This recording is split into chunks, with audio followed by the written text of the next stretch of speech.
Hi everyone, it's Caroline bringing you guys this week's patient update. Before we get into our patients, I do have some exciting news. I will be staying at TRC for the foreseeable future. I'll be taking on the role of rehabilitation technician and a part-time volunteer coordinator. So you'll be seeing me around for the foreseeable future, which is really exciting.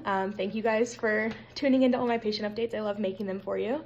As far as our patients go, since it is the winter, it's still really slow, but I do have some updates that I would love to share with you, so let's go ahead and get into it.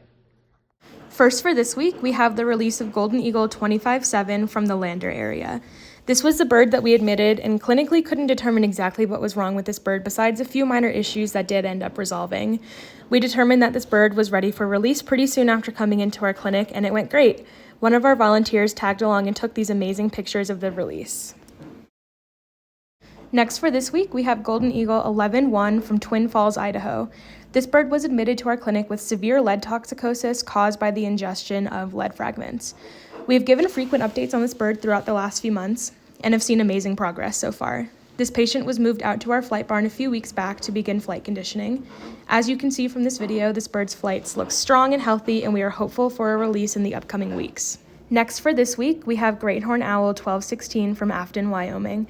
This bird was admitted to our clinic with head and ear trauma after most likely being struck by a vehicle.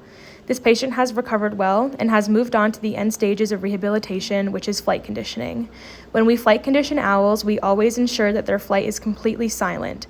This is a special adaptation that owls have that allows them to effectively hunt their prey while also evading any potential predators.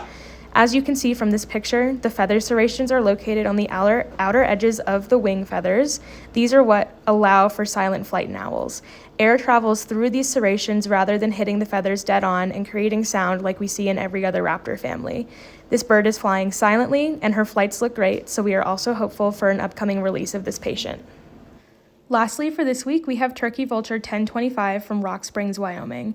This bird was also admitted as a lead toxicosis patient and was treated with a chelation agent.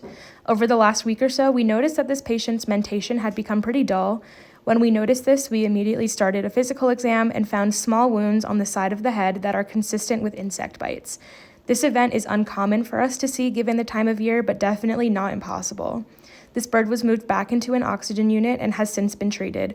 We are seeing slow but sure improvement and hope to get this bird back out into the wild as soon as possible.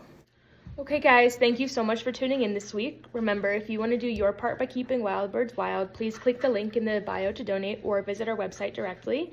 If there's a patient that you're interested in inquiring about, please don't hesitate to reach out to us over email or phone. Thank you guys. See you next week. Bye.